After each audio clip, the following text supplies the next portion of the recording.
मेरा आप सबसे एक बेसिक सा सवाल है। हम anime, movie series, TV shows देखते क्यों हैं? काफ़ी सारे लोग बोलते हैं कि हम रियलिटी को एस्केप करने के लिए ये सारी चीज़ें देखते हैं।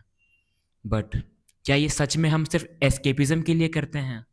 मेरा ओपिनियन थोड़ा डिफरेंट है इस पे।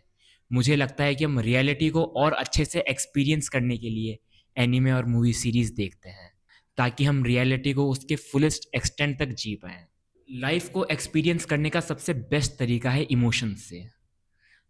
हम मल्टीपल इमोशंस लाइफ के अंदर एक्सपीरियंस करते हैं और उसमें से एक सैडनेस है। हम लाइफ में फ्रस्ट्रेटेड रहते हैं, परेशान रहते हैं, चिंता में रहते हैं, पर सैडनेस बड़ी मुश्किल से आती है ज़िंदगी के अंदर। वहीं पर जब हम एनीमे देखते हैं या कोई मूवी सीरीज़ देखते हैं, हम किसी कैरेक्टर की डेथ पे सच में सैड होते हैं। हम एनीमे का एग्जांपल ले डीमन स्लेयर, जिसके अंदर हम रेनगोकू की डेथ के लिए रियली सैड फील करते हैं। हमें वो इमोशंस फील होते हैं जो वहाँ तांजीरो फील कर रहा है। और एक और इमोशन है लव। लव बहुत ज़्यादा मेसी थिंग है। हर कोई इंसान प्यार पाना चाहता है ज़िंदगी के अंदर, बट हम बॉलीवुड के थ्रू देखते हैं एक रोमांटिसाइज्ड लव जो बहुत ज़्यादा केयर फ्री है। वहीं पर हम अलग अलग मीडियम्स के थ्रू अलग अलग लव को देखते हैं। कहीं पर लव बहुत ज़्यादा पोएटिक है, कहीं पर लव बहुत ज़्यादा ड्रामेटिक है। हम अलग-अलग लव को सिनेमा के थ्रू एक्सपीरियंस करते हैं हमारी इस एक ज़िंदगी में। और मेरा one of the best emotion जो सिनेमा के थ्रू मैंने एक्सपीरियंस किया है, वो है जॉय का। जॉय को आप लोग हैप्पीनेस के साथ कंपेयर मत करना, क्योंकि जॉय और हैप्पीनेस के अंदर एक बेसिक डिफरेंस है। जो हैप्पीनेस है वो एक मोमेंट के लिए मोमेंटरीली है, पर जो जॉय है वो एक कंटिन्यूअस फॉर्म ऑफ स्टेट है जहाँ पर आप सैटिस्फाइड फील करते हैं। इसका one of the best example है Vinland Saga and Frieren. Vinland Saga देखने के बाद एक अलग सा ठहराव ज़िंदगी में आ जाता है। या जब मैं फ्रीरन देख रहा था काफ़ी हफ्तों के लिए, तो ज़िंदगी में एक अलग टाइप का संतोष था कि कोई और चीज़ की चिंता है ही नहीं, और चिंता है भी तो वो तुम्हारे सैटिस्फैक्शन, तुम्हारे संतोष को कम नहीं कर पा रही है। तुम एक अलग लेवल के ट्रांस स्टेट के अंदर हो। रियल लाइफ के अंदर हम बहुत सारे बायसेस, पूर्वाग्रहों के साथ अपनी ज़िंदगी जीते हैं, और कोई अगर हम पे अटैक करता है या हमारे साथ बेसिक आर्ग्यूमेंट भी करता है, तो हम हमारे बायसेस को और ज़्यादा स्ट्रांगली होल्ड करते हैं। बट जब हम सिनेमा देखने जाते हैं, वहाँ पर एक लेवल ऑफ बायसनेस कम होता है, या काफ़ी काफ़ी बार तो ऐसा भी है कि हम हमारे बायसेस को पूरी तरीके से उतार देते हैं, ताकि हम अपना एक्सपीरियंस एक नेक्स्ट लेवल पे ले जा पाएँ। ये हम डायरेक्टली नहीं करते, पर इनडायरेक्टली ये ऑटोमैटिकली हो जाता है। और जब हम अपने बायसेस को पीछे छोड़ देते हैं, तब हम उस कैरेक्टर को रियलिटी में रियलाइज़ कर सकते हैं कि अगर हम उस कैरेक्टर की जगह होते, तो शायद हमारे साथ भी यही एक्सपीरियंस होता।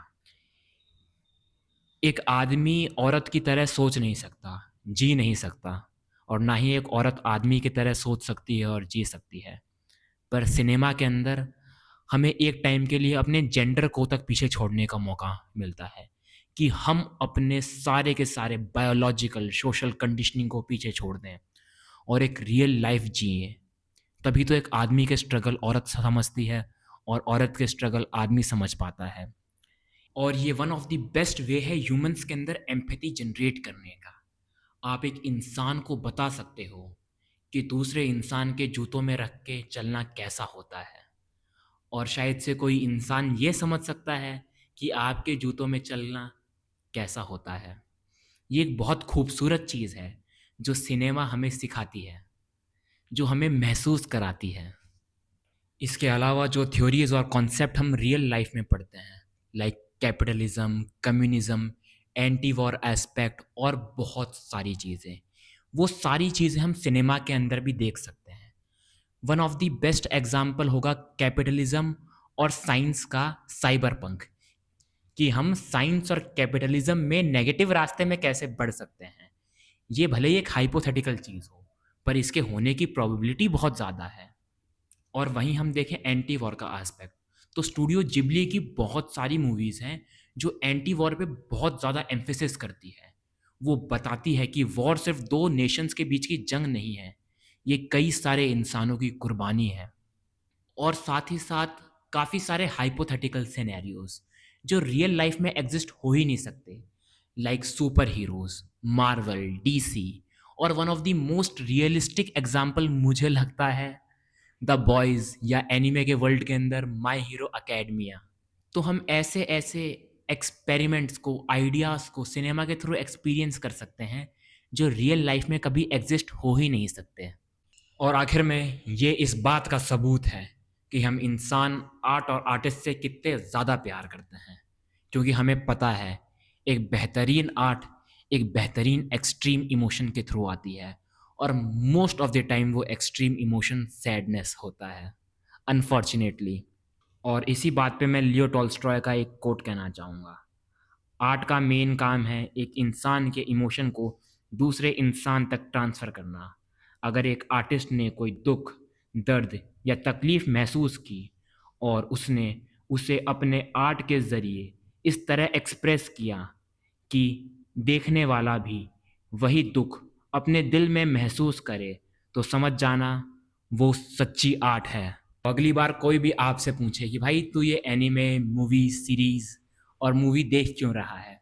तो तुम उन्हें ये बता देना कि मैं वो एक्सपीरियंस जी रहा हूँ, जो एक्सपीरियंस हर इंसान को जीना चाहिए। मैं इंसान बनने की तरफ एक और कदम ले रहा हूँ।